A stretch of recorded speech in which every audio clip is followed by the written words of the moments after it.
Si Robby Domingo, nagpa-fireback sa netizen na nagbanta sa kanya dahil sa Catherine-Donnie pairing. Sa isang kamakailang pangyayari na nagpapakita ng nakakalason na aspeto ng online fandom, ang Kapamilya TV host na si Robby Domingo ay naging biktima ng isang nakakatakot na komento mula sa isang netizen.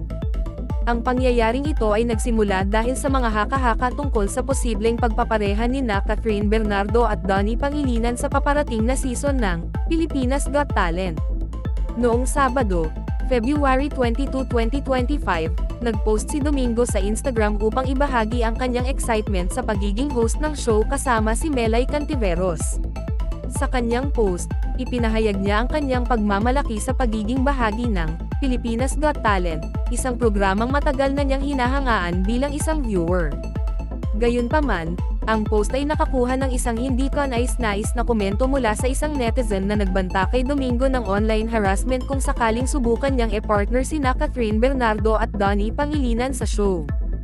Ang netizen, na nagpakilalang isang taga-suporta ni Bel Mariano, ang kasalukuyang love team partner ni Donnie Pangilinan, ay nagpahayag na gagawa sila ng isang kampanya para i-bash si Domingo mula ulo hanggang paa. Si Domingo, na halatang nababahala sa nakakatakot na tono ng komento, ay direktang sinagot ito, na nagsasabi, "Can I consider this as a threat? Can I take legal actions against this? I don't tolerate this behavior." Ang kanyang tugon ay nagpapakita ng kabigatan ng sitwasyon at nagpapakita ng matatag na paninindigan laban sa online harassment.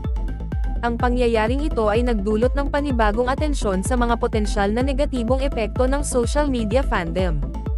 Habang ang mga masisiglang fan communities ay kadalasang nag-aambag sa tagumpay ng kanilang mga idolo, ang posibilidad ng online toxicity ay maaaring magkaroon ng malubhang kahihinatnan para sa mga individual na sangkot. Tinatalakay din ng artikulo ang patuloy na mga haka-haka tungkol sa mga posibleng pagpapareha sa Pilipinas Got Talent.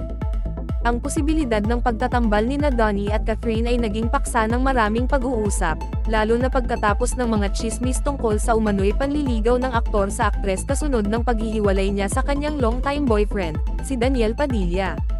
Binanggit din ng artikulo ang tsismis na si Bel Mariano ay maaaring epareha kay Robbie Jaworski, na sumali sa Star Magic noong nakaraang taon. Gayunpaman, ang Star Magic ay hindi pa naglalabas ng anumang opisyal na detalye tungkol sa mga posibleng pagbabago sa mga kapamilya love teams para sa 2025. Ang artikulo ay nagtatapos sa pagbibigay diin sa kahalagahan ng tugon ni Robby Domingo. Ang kanyang pagpayag na harapin ang harassment at ang kanyang matatag na paninindigan laban sa ganoong uri ng pag-uugali ay nagsisilbing paalala na ang mga online platform ay dapat na mga espasyo ng respeto at malusog na pakikipag-ugnayan. Ang mga kilos ni Domingo ay nagpapakita rin ng kahalagahan ng pananagot ng mga individual sa kanilang mga salita at pagkilos, lalo na kapag lumampas na sila sa linya ng harassment.